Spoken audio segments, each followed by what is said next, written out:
Okay, as you requested, Andy, this interview is being recorded, so please speak clearly and try to avoid nodding or shaking your head. Okay. If you do nod or shake your head, I'll record that for the purpose of the tape. Everyone will need to identify themselves for the purpose of the tape and for voice recognition, and I'll ask you to do that shortly. Is everyone ready to start? Yes. This is an internal complaints investigation interview carried out under Chapter 17 of the Guide to Working in the Inland Revenue. It's being recorded. My name is Janet Robinson and I'm a trained internal complaints investigator. The date is Tuesday the 7th of September 2004, the time is 11:01 a.m. and the interview is being conducted in the meeting room on the 3rd floor of Imperial Court. The other persons present are Dave King, who's also a trained internal complaints officer and who may also ask questions throughout the meeting, and I'm Andi Ali and Sue Downey, the PCS representative. These persons will now introduce themselves for the purpose of the tape. Janet Robinson. Dave King, internal complaints investigator. Andi Ali. Sue Downey to you. Thank you. We've obviously, Andy, asked you here today to discuss the complaints that have been brought against you by the 5 complainants. Dave and I are here as fact finders. We will then report those facts to a decision maker who will consider the complaints and the facts surrounding those complaints and form a judgment as to whether any or all of the complaints can be upheld.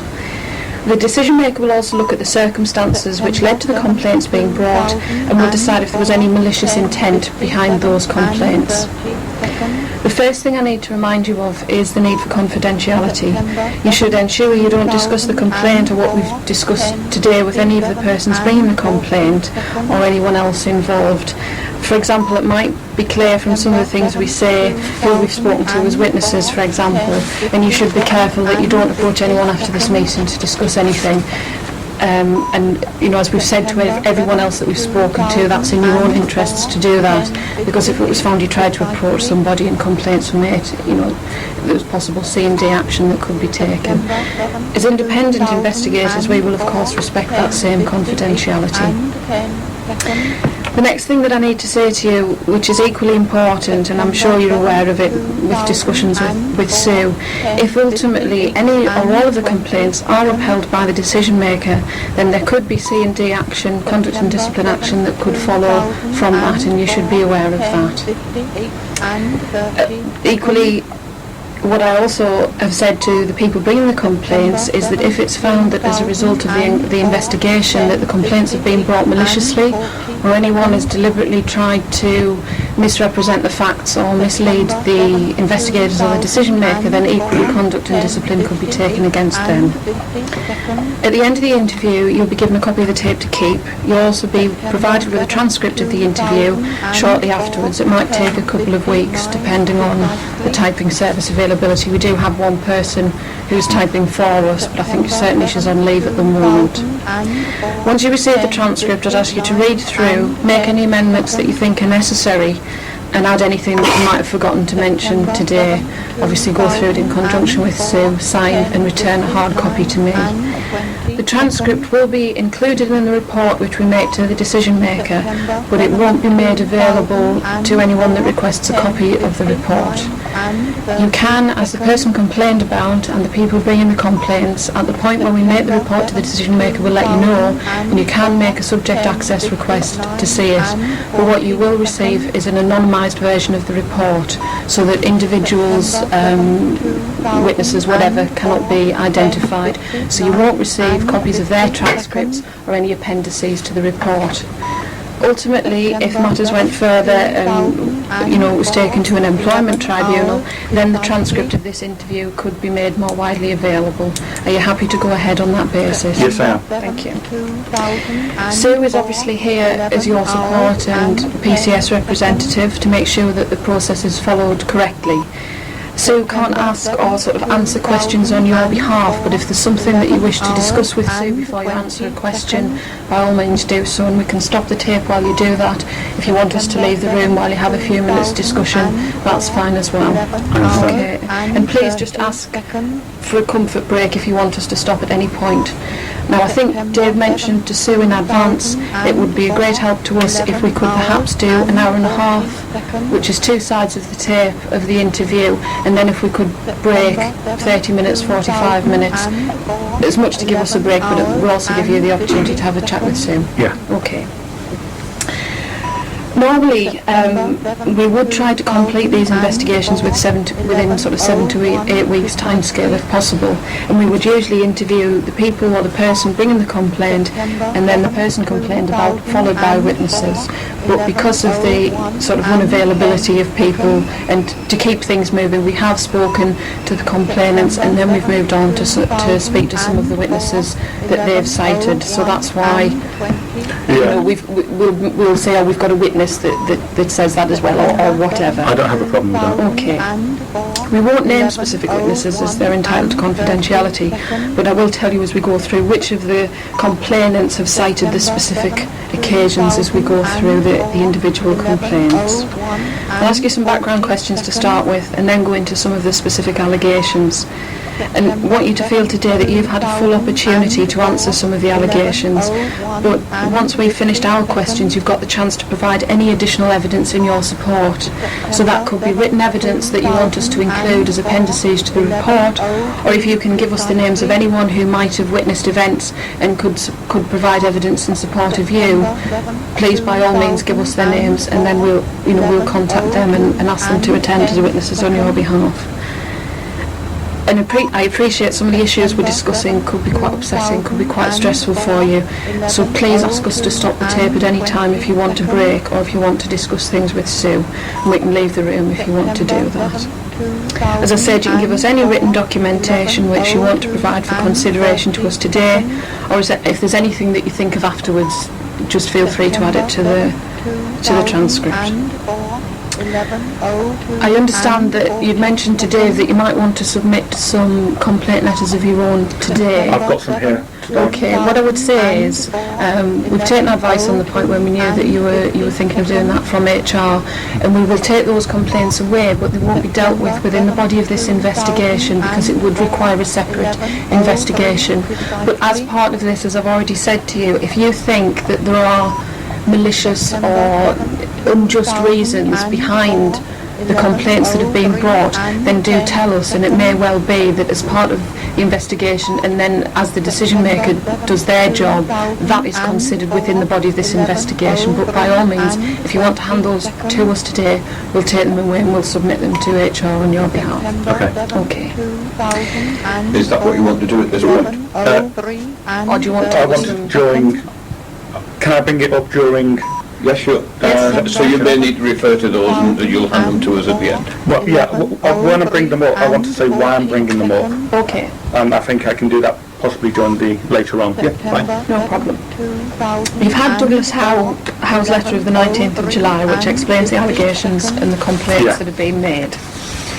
The complaints were all made some time ago, roughly around December 2003, January 2004. We don't have the original dated copies, if you like. We have faxed versions, but that's about the time that they were brought. Can I confirm that these complaints were made no sooner after I had sent an email to my bandee accusing him of manipulating evidence, which I put in October? I don't know the exact date. There was only one of the letters of complaint that we received that was dated, and that was certainly beyond, and I'm talking a couple of months beyond October. If you're going to submit this particular email as part of what you're going to give us today, that's fine. And what we will do when we come to write the report is look at the time frame, and we will get a definite date from Carol Oakey, the HR manager, as to when those complaints were physically filed. Well, can I say we've already asked for this evidence? I asked for all my records on the 14th, around May, and I got a letter, and I'm showing you a letter now, and it says, "Dear Andy, this is a request for all documents about me under the Data Protection Act." It says, "Dear Andy, I acknowledge receipt of your request to view records held by the department, and I've contacted the relevant department. If you have any questions in the meantime, please do not hesitate to contact me on this number." And that's from Gordon Gibson, Human Resources Office, Tax Credit Office, Now, this was in May. So that is your acknowledgement of the DPA request, and then under the usual legislation, as I understand it, they would have 40 days. Yeah, they have not given me those records. Can I bring you to one of my complaints? Can I just finish what I was about to say? They would have 40 days to respond and either provide all of the records that you've asked to see, or explain, as I understand it, and I'm not a DPA expert, but explain why they're not providing it at the moment. And it may be that they felt that because of the ongoing, or the investigation that was about to start, that a lot of those records would be surfaced and would be looked at anyway. I don't know if that is the reason why you haven't had any further correspondence, and I would say that the route to pursue that DPA request would be through the TCO HR which is exactly manager. what went through, and I haven't received either the records or a reply saying why I'm not receiving them, which is unlawful. As you yourself have just said, it has to be. And those records, in my view, have been withheld because they have statistics which show that my line manager was manipulating evidence, because I collected them, and I asked Carol, when I spoke to Carol Oakey earlier on this year, and I've got a copy here, which I will give you, specifically asking to get those stats. Secondly, it also shows I asked Carol to get all my emails and everything. And if they'd done that, it would show quite clearly that I sent an email to Anthony just before I was visually assaulted by far-right folks, stating that he was manipulating the evidence. Now, I should have had those records here because I could show you that email was sent, which to me is the reason why these people put in the complaints. So that brings me to the first complaint I'd like to give you. Can we try and leave the issue of the DPA, although I accept that what you're saying is if you'd been given those records you would have more evidence to put forward to us today and to be considered. Can we leave that with Sue to chase up with HR, please, separately, because it may be that you need that level of information from HR, from the personal files, to give to Andy to then provide to us to include within the body of our report, and we're certainly happy to do that, but what I don't want to do today is to get into the ins and outs of why HR haven't replied to that letter, because I don't think we can deal with that. I just mentioned, and we have also given them a previous letter by hand, and we still haven't received. Have you tried to contact, for example, Carol by telephone and speak to her and ask why? She said it would go either she'll go and give some or Rob Creamer. It's really See, I don't know the individuals with TCO. Is this a copy? Can we keep that? Yes, you can. Because at the very least, well, it's obviously going to appear on the transcript, but at the very least we will include that at the start of our report, that we feel there's a DPA that hasn't perhaps been dealt with fully, but not knowing the background to the request. Can I just ask, I know you just said I can't answer for Andrew, what is my role? Can I speak as well? Or you're saying... You can't, if I ask Andrew or Andy a direct question, you can't provide the answer because you're not the person that would know the answer to that question. If you feel that you can add something as the PCS representative to what's gone on so far, or you know, if he says, you know, at that point I came to Sue to explain to her how upset I was, you could say and confirm that happened. But you mustn't directly answer the questions on his behalf. You similarly, if there are complaints there, that sort of counter complaints there, it is Andy that must make those counter complaints, not you. Okay. I also have another piece here where we asked Carol if she could get printouts from my computer, which firstly showed that, which are in my personnel file, which personally showed that statistics were being falsified. Okay. Well, what I would say to you, Andy, is that we have consciously, as investigators, not asked for any information from your personal file, because we didn't feel that it was appropriate to do so until we'd spoken to you. So what I would suggest is, if you think that there are things that you need, go through Sue via Carol Heaney, but as investigators, if you give us the authority, we can also contact HR and say, could you give us this to include within the body of our report? It would still come in as appendices, so you wouldn't get it. No. But if you want us to specifically ask HR for any items of information, to go in with the body of our report, we will do that. What I suggest, when we write to you with the transcript, bullet point it when you send the transcript back to us. We'll pull out what we think we should ask HR for. If you can think of anything else, let us know, and we'll chase it up as well, and then we'll come and at it from two angles. Well, that brings us to one of the first things I was going to ask. I'm now giving you full permission to look at my sub-file. Right. Also, full permission to look at the stats. Okay. And full permission to check my email, which shows quite clearly. Okay. I sent an email to my bandee just before I went off in October, accusing him of manipulating evidence and of falsifying reports. I can't remember the exact words because it's been virtually a year now. Okay. But that email was sent. Well, we will try and do that. As to, if no one's taken a hard copy of that email, I'm no IT expert, but I would hazard a guess that it's going to be virtually impossible for us to get it. But from what you're saying, somebody somewhere should have a hard copy of the email, so we will certainly chase it up and see what we can get. Can I ask just two questions for clarification? You've there said to us, you now give your full authority for us to look at what part of your personnel file? All of it? All of it. All of my personnel file. From when you first started in the department to the current day? Yes, exactly. Yeah, that's fine. Second question I wanted to ask is, you've sent this letter and you've got the reply from Gordon. Yeah. And Gordon's put on the bottom of it, if you have any questions in the meantime, please do not hesitate to contact me. That's dated 14th of May. Yeah. Have you contacted Gordon or any of his staff since that date?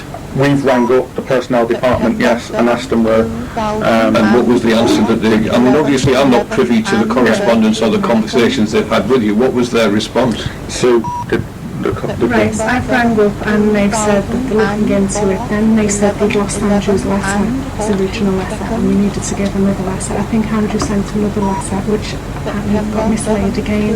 So what's the time scale on this? I think this all started from May, actually, and then we went to fact-finding and we actually handed the letter by hand to say you have now got the letter. You handed that? Andrew did, he moved the letter on while it was there. And that would have been handed in where, Andy? It was handed to Rob Creamer on the date of this fact-finding, which was... So this is a copy of the original letter, effectively, isn't it, that you've handed in, is it? We give them a handwritten one first. Right. Okay. And that was to Rob Creamer? Rob Creamer.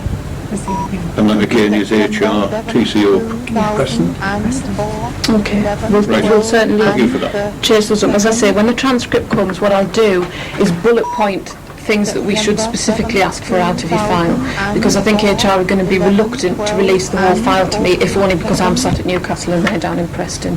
But I'll bullet point what I think we should ask them to pull out, and you can say that, and if you want me to ask for anything else, then by all means add it on. And Sorry, can I just clarify? I think we've got a mix-up. This was on the 11th of May, this meeting was This reply here is dated 14th of May, and it says, I acknowledge your request, but they didn't put a date Okay, on it. that's fine. That's the reply to the handwritten letter.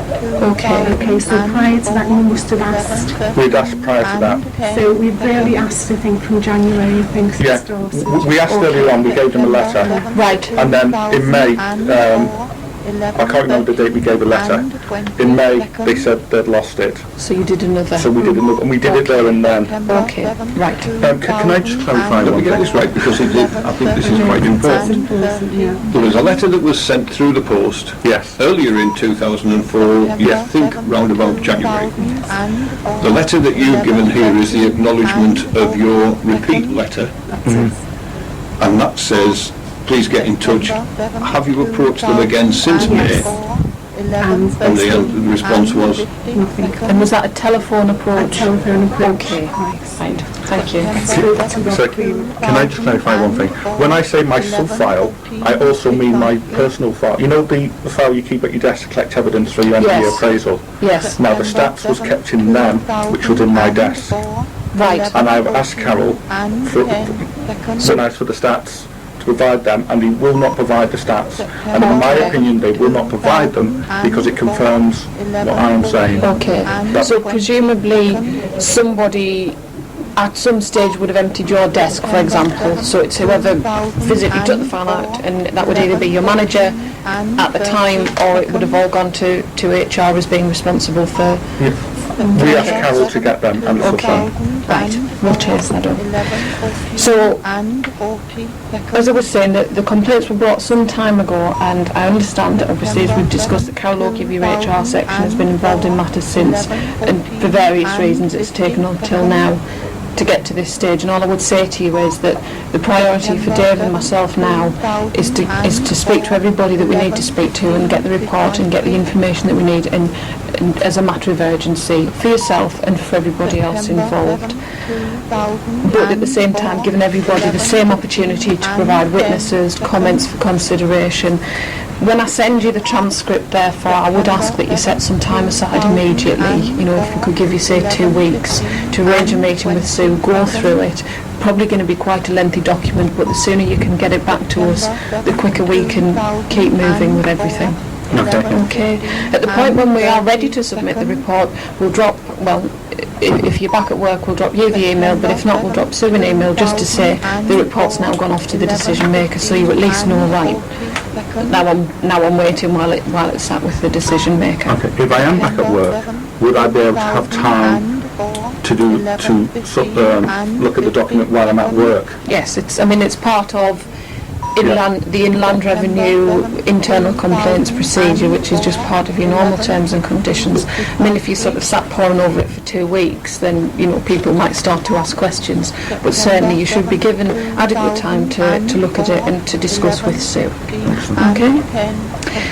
To summarise the complaints that have been brought, roughly they cover the period from March or April 2003 to September 2003, during which time I understand you were an E1 on Anthony Stansfield's team. There were some broad allegations which Douglas summarised, and then specific instances and events which the complainants say demonstrate the behaviours that they're talking about. So broadly, the complaints are allegations that your behaviour was inconsistent with IR values and had an adverse effect on the health of Anthony as your manager, but also on other members of the team. Nick Ivor has also talked about the impact that your behaviour had, or allegedly had, on his health and the impact on the rest of the team. Phil Davis has said your behaviour had a negative impact on colleagues, making them feel stressed and angry. There is a further allegation that you regularly bullied, victimised and generally behaved in an inappropriate manner towards certain members of the team, specifically Tim Fisher. Tim himself has said your behaviour made him feel stressed, angry and demoralised and affected his confidence. Anthony has said that you undermined and belittled him as your manager. There are allegations from 2 of the complainants that you made sexist comments and harassed female members of staff. And finally, that you upset and angered colleagues by repeatedly discussing racial and political views, despite being advised that they found this inappropriate. I should make it clear that none of the complainants have said that they object to you holding those views, albeit they might not agree with them, but they do object to what they allege was repeated discussion of these matters at work when it was clear that they found the subject matter uncomfortable and inappropriate for the workplace.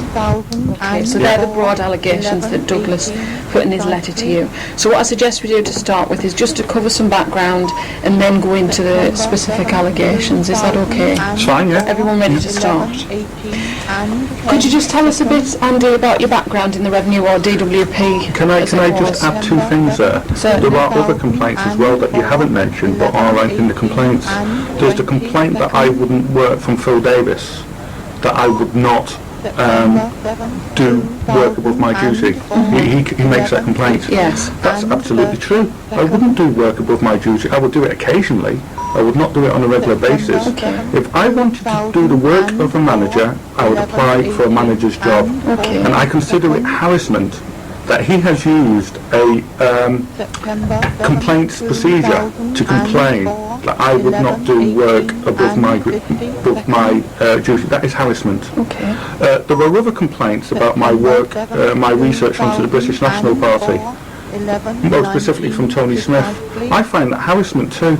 What academic research I'm doing at university is no concern of Tony's, and it's certainly not the place to complain about my research on a in a grievance procedure, that's not the place. That is harassment. That is harassing me because I am doing work on the BMP. And in my view, the reason why Tony is complaining about it, well, he says so himself because he doesn't like me doing that work. Okay. So why does Tony not like me doing research on the BMP? My work on the BMP has been extremely critical of the BMP. I have argued, and I make no apologies for it, that the BMP are a nasty, despicable, racist party who are anti-Semitic, anti-Muslim, and just about anybody who doesn't agree with their views. I've also written articles on the BMP to support that. Okay. For example, Can I stop you there? Yeah. Because I think we're in grave danger here of ending up dealing with the fourth item in the list of complaints first. okay, Certainly there will be adequate opportunity to talk about the studies that you had into the British National Party, and that will, that is under the fourth bullet point of this list of allegations, and I do promise you, you will have the fullest opportunity to address those allegations later on. The other matter that you've mentioned there, that Phil Davis complained that you weren't prepared to, if I understood what you said correctly, you weren't prepared to reach up. can I quote you? I've got the complaint Of course you here. can. I think it would help if you did, because that wasn't my understanding of the complaint. Okay, September 7, 2004. I'm quoting now from the complaints I received. This is Phil Davis's complaint, quote, Mr Ali is not a team player and he thinks only of himself. A point in question being last September, one ET was on leave, another colleague was sick, which meant out of 3 E2s there was only me in. When Mr Ali brought some DCI reminders to me, I explained to him that with other work I had no time to send them out. He told me that the line manager told him to give them to me as it was not Mr Ali's job to send them out.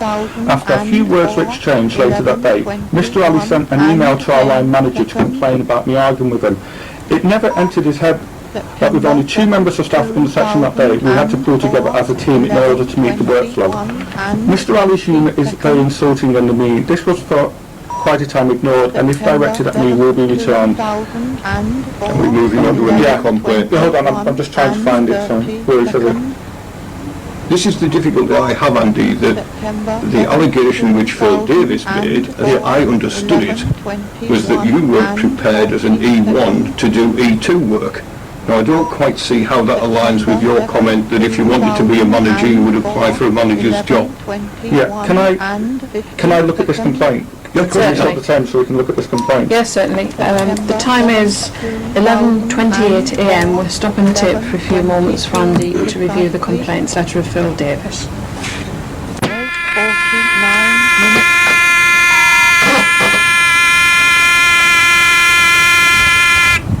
Okay, we're recommencing the tape at 11:30 a.m. All of the persons present at the start of the interview are still here. Andy, I believe you wanted to correct something. Yeah, I want to correct what I've just said. Phil Davis didn't accuse me of refusing to do work above my grade. He accused me of refusing to do work below my grade, i.e. that of an E2. Either way, that is complete nonsense. I did do work as an E2, and if you look at the stats and my reports that I kept copy of in my file, which I give you permission to, Yes. it will show quite clearly that I was regularly doing E2 work, Okay. and I have no problems with doing that. Okay, thanks very much, Andy. And I will point out that at the time, not a few months later, but at the actual time, Phil Davis did not put in a complaint then. In fact, the only person who put in a complaint was me, by email, which he acknowledges, saying that I didn't like the way he spoke to me, and I did not like the way he spoke to me, because the reason I was doing what I was doing that day is because my bandee Anthony Stansfield had told me to do the work I was doing and not to help Phil. Okay, thanks Andy, thanks for clearing that up.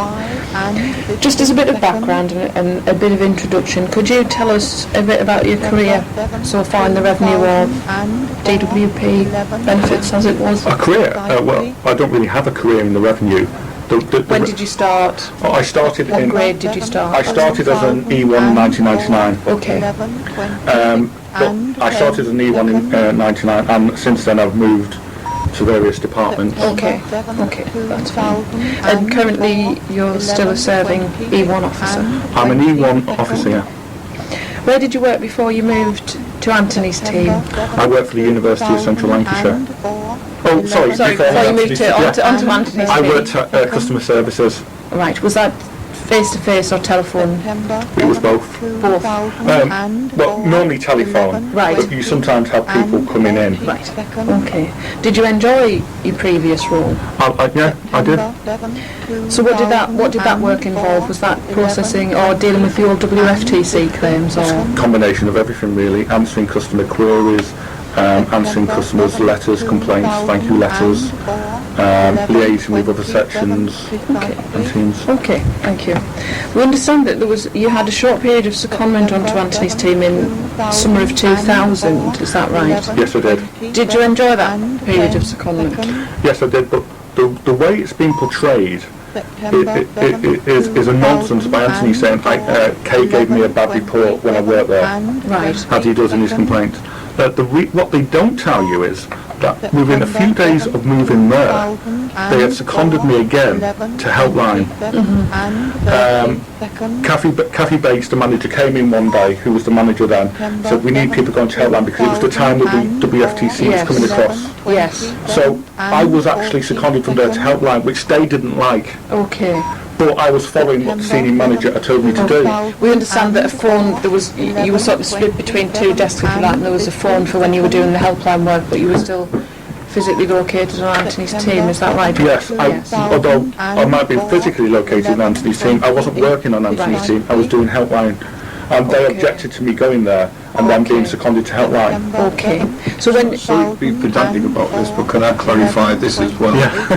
The 13-week period that you were sent on secondment to Anthony's team in 2000, Yeah.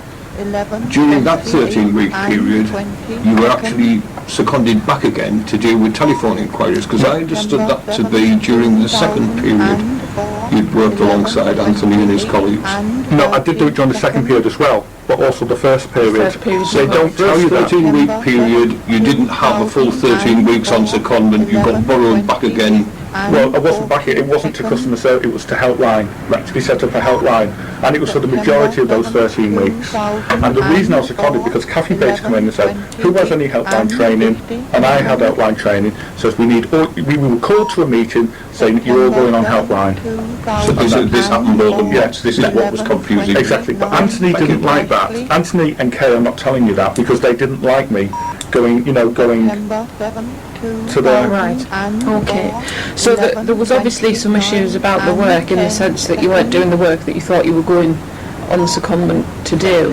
But how were things with the colleagues on the team? How did you get on with the colleagues during that secondment period? I didn't have any problems with them, but I didn't really liaise with them much because I was always On the phone? I was always on the phone.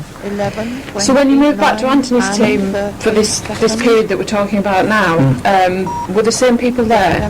Can you remember who was on the team when you were seconded and who was still there when you... Well, I can't remember everybody who was there. Okay. You have to remember that I was visually assaulted and I had a memory loss because of that. Okay. Just remember. That's fine. Well, if I ask you any questions where I'm asking you to remember and you just say, I'm sorry, I can't, just say that. I can remember some people who were there. Okay. Nick was there. Tim was there. And I remember Anthony. Okay. Anthony Stansfield, that is. Yes. Given that you know, you've had this period of secondment on the team, so you knew some of the people there and you didn't seem to think there were any problems, were you reasonably happy to go back to the team when you moved back in 2003? No, I didn't want to go back to the team. Okay. I wanted to go on Helpline because I like working on Helpline. Right. I didn't really have a good relationship with Anthony when I was there because at the end of it Anthony was annoyed I'd worked on Helpline, Okay. but I was only doing what a senior manager had told me to do. Okay. So would it be fair to say that it was an unwelcome move Yes. back to that work area? Okay. So how did you feel when you heard which team you were moving to? Well, I was glad. We all know the situation around customer services why I left. We don't. Again, All right. we've purposefully Okay. not gone into that. Some people have told us what you'd said to them, but we, as I say, we purposefully have not gone into that because we didn't feel it was within What our they- remit to do that. What they allege I said to them. Right. Yeah.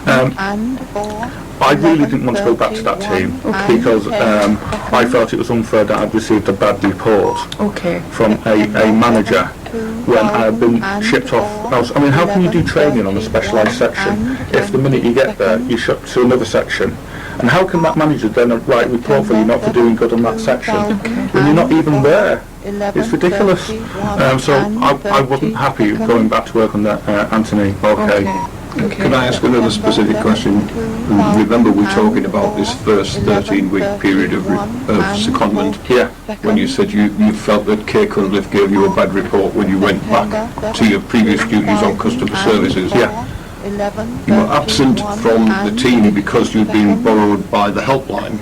Can you remember whether during that 13-week period you had any absences from work as a result of leave, sick leave, special leave or anything like that during that 13-week period? I can't remember. It's possible, I just can't remember. Yeah, that's fine. Before, when you heard that you were going back to Anthony's team, and you were presumably given some sort of date as to when you would move, was there any introduction where you sort of taken and shown around the section and introduced to people, or was it quite a quick move? You just turned up on Monday morning, how did it go? Well, as I recall, it was a very quick move because of the situation where I had to leave customer services. Okay. Understand that when you first joined the team that you were mentored by, or at least you were twinned up with Nick Ivel to get up to speed with your new role. Obviously you knew Nick from before, is that correct? Yes. Okay. So did you regard him as a helpful colleague? Nick? Yeah, he wasn't a bad trainer, though he did tend to get a bit annoyed at times if you didn't pick up a point as quickly as he thought that you should. In the early days, did you have any worries about the fact that Nick was being provided as your mentor? No. Okay. How did the training go, just in general? Well, I can't remember the ins and outs, but I thought I did reasonably well. We had a quiz at the end between me and Lisa Barton, and I won it. Okay. All right. Did you find the work easy, difficult, complex? I found it difficult at times. There were, it's like anything. There were some points you pick up quite easy, and there were some points that you don't pick up quite as fast. But you have to remember that at this time as well, Anthony was stopping me to work on helpline again because there was a problem there. So I've been interrupted. Okay. During the period when you were Nick was acting as your mentor, we understand that you spent quite a lot of time separate from the team, the two of you, so that you could go through things in more detail or quietly. What sort of level of interaction was there with Anthony over that period? As far as I can recall, it's a long time ago now, as far as I can recall, Anthony would come in now and then to see what was going on. Right. Or equally, he would come in to say, you've got to stop what you're doing, you need it on helpline. Okay. And how regular an occurrence was that? Was that like daily or? On helpline? Yes. I was on helpline, but they would just ask me to sit down, put on the mics and answer some customer query. Right. So over the course of a day you might be pulled off to do the helpline at least once, and that would be normal, is that about right? It was normal more than once. More than once? Yeah. Okay, thanks very much. So these distractions are on a part of each day type basis. This isn't a case of the computer sends a load of letters out so it's all hands to the helpline for a couple of days and then it quietens down again. This is part of most of the days that you were there you would be borrowed. Yeah, exactly. Yeah. See, what it is, once you've got trained on helpline and you know what you're doing, you often find that when the short staff, they'll just get a list of people who's on helpline. Like an overflow system, isn't it? Yeah. Thank you. Were there any problems with Nick as your mentor? No, and I can't recall anything being said to me at the time. Okay. There's a couple of occasions that Nick has talked about where he may have expressed some concerns at your attitude towards the work, or certainly he's alleged to us that those were concerns. He's mentioned, for example, that you would sometimes sit with your feet on the desk as if to suggest that you weren't really interested in the learning. Can you recall incidents of that nature? No, and I can't recall Nick saying anything or putting in any report. That's what I was doing. Does it sound like the sort of thing you might have done even as a joke? Unconsciously I might have done, but not consciously. Okay, thank you. Nick also mentioned another specific occasion when he said you were finding it difficult to understand a calculation, and I think he went through it in a couple of different ways to try to help you understand. And he said that you started to laugh and apparently not take it seriously, and apparently he got quite angry at that. Can you recall that incident? No, I can recall having problems with one of the calculations. Right. Everybody has something that just doesn't... Yes. Anybody who's ever done training on the internet will know there's always one thing that doesn't click. Yeah, and there was one thing, but I wasn't laughing about it. In fact, I was quite annoyed that I couldn't pick it up, because normally I was picking everything else up, what I considered to be in a reasonable time, given I was being constantly stopped from my training. Right, okay. Can you remember anything else that Nick might have focused in on or expressed any irritation at, or anything else that sort of happened between the two of you during that training period? No. Okay. During those early days then, when you were spending quite a lot of time with Nick, I think you were in the kitchen area some of the time. When you moved back, when you were back out on the main floor and within the body of the rest of the team, how did you get on with the rest of them? Well, reasonably well. I thought okay, and it's interesting that none of them, I can't keep emphasising this point enough, submitted any complaints then. Okay. What was the atmosphere like on the team? Was it sort of a light-hearted team, or was it very serious and hard at work? Some people were. Some people were very serious. Dave was a serious kind of person. Dave, it's been a long time. Dave Lee. Other people, like Tony, tended to be the joker of the part, or tended to moan, about things. Yes. So it was a mix. Okay. Did you ever feel that any banter or anything on the team ever went too far? Yes, I did, and I sent an email about that regarding Tony Smith. Okay, we might come on to that later. Okay. Did you feel that in those early days, at least, that you fit in well with the new team?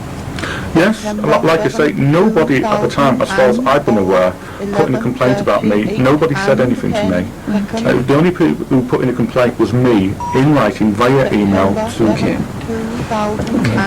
How did you find Anthony as a manager in those early days? Very strict, I thought, Anthony. Right. He was always coming down on your back and looking at what you were doing. Right. And he always seemed to want to, when you disagreed with him, he seemed to take it personally. And I sent an email complaining about Anthony about this time to him, saying, I can't remember the gist of the email, but there was a complaint that he seemed to be manipulating things his way. And if you check my email, you'll find that that email does exist. Okay.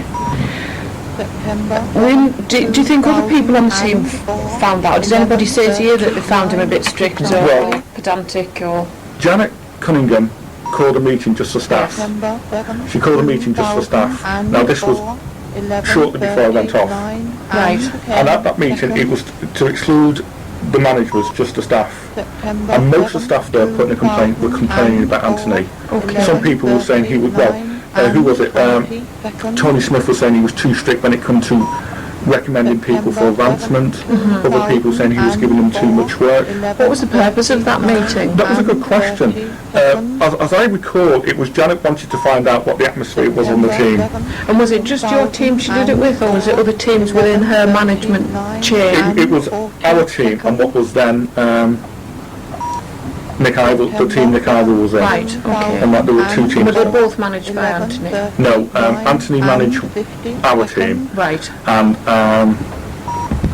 there was a girl, cannot remember her name now, who managed the other. Okay. And the C2s were excluded from this meeting as well, presumably? Yeah. Okay. Okay. As far as I can recall, the bandees were. Yes. Now what the C2s were, I can't recall. Okay, that's okay. But I personally didn't think that meeting was fair, because I think you shouldn't have a group of people there and then start criticising somebody. If you're going to criticise somebody, you allow that person to be present so they can hear A, what the criticism is, and B, to give their side of the story. Okay, thanks Andy. Do you not think in those circumstances, with a meeting of senior managers with the line manager present, you probably would find it quite difficult getting the E1s and the E2s to actually say what they thought. That's perfectly true. That's the downside of it. But that is the So argument against was it. Anthony present at that No, he meeting? wasn't. Right, so this was a meeting with the C1 and the C2. C2 possibly. C2 possibly. I cannot record with But C2. certainly Janet Cunningham decided to have a meeting in the absence of the team leaders Yeah. to just chew a few things over. Yeah. Thanks very much. Understand that the work that was done on the team, on IT's team at the time, The water, please. was subject to Sorry. 5% checks, I think, by Tony Smith for sort of accuracy rates. Is that right? Something like that. Yeah. Okay. Once Tony identified those errors, we understand he took them to Anthony. How did Anthony, as the manager, deal with the errors with individuals? Was it, did he one-to-one have a word with them, or did he just shout it across the team, or? Both at times. Okay. He both, depending on So his mood. you were aware that with yourself and with other people that would happen, or were you just aware of it from your own point of view? No, usually with me, but Right. sometimes with others. Others, okay. So, I suppose you've started to answer that question. Did he deal with everyone in the same way, from your observations? No, I don't think so. Okay. I think it was around this time, the first email I sent saying I thought Anthony was deliberately manipulating stuff. Now I can't remember the precise word in that email. Okay. And I believe there was a deliberate manipulation of statistics on that section Okay. by Anthony, and some of the he must have had help from some of the In relation to you specifically, or in relation to the team as a team as a whole? whole. Okay. But I can, if, I don't want you to sort of get into casting aspersions, but why do you think that was? Is that because he had to report his accuracy figures to someone else, or? well, no, I think Anthony wants to be a C2. And of Okay. course, if you have good, if your section's performing well, you are more likely to get recommended for a C2 than if you're not. Okay. Did Tony find errors with your work? Yes, he did. Okay. How often? Any more than anyone else? Not as far as I could see. Okay. Okay. How did you react when Anthony mentioned errors that you'd made? Well, I checked them. Okay. Because by the time I sent the first email, I realised that statistics were being manipulated, and the proof is in my personal file, which I've asked Carrie over to get, and I was hoping to give you the proof here today. Okay, well that's certainly something that we will chase up and look into. It may be, I don't know what these stats look like, it may be that if we get hold of these hard copies, we need to give you a ring or contact you to ask you to explain them to us, because it might be in a format or something that we're not familiar with, so we don't understand. Well, let me explain to you now what was going on. They were recording statistics twice, one record twice. For example, sometimes it would be inputted on the computer under a Nino, under the person's Nino. And then the next time, the Nino would be missed off and it'd be put under their name. Is this the system, what's the name of the system that they were being put onto? I don't know what the system's called. It was the way it was the Is it computer. TC Miz or WAC? There's something like where possible, yeah. Right, just because I used to use that, so it gives me an idea of what you're talking about. Right, I can understand what you're saying. They were putting the person's name on once, and then putting it under the Nino. Because it didn't do a double check, did it, the system? So it was easy to double record records. So you've got the same record being recorded twice. Okay. Now Tony would come to me, or Anthony would come to me and say, this hasn't been signed off. Okay. And I knew I'd done it because I would check. So I would go on and I called them round and said, look, this record's on twice. It's under the Nino and it's under the date. Yes. And if you look under the, for example, the Nino, you will see I've cleared it. Yes. If you look under the date, you'll say I haven't, because I'm only clearing it once. I'm not clearing the same record twice. So your job wasn't to check to see whether there was any chance of a duplicate record in the system, it was just to clear the record. But I checked it once Anthony said that I wasn't doing my job properly and I had missed the error, and I knew I hadn't, so I went on and I got the printouts out and showed him that it was done twice.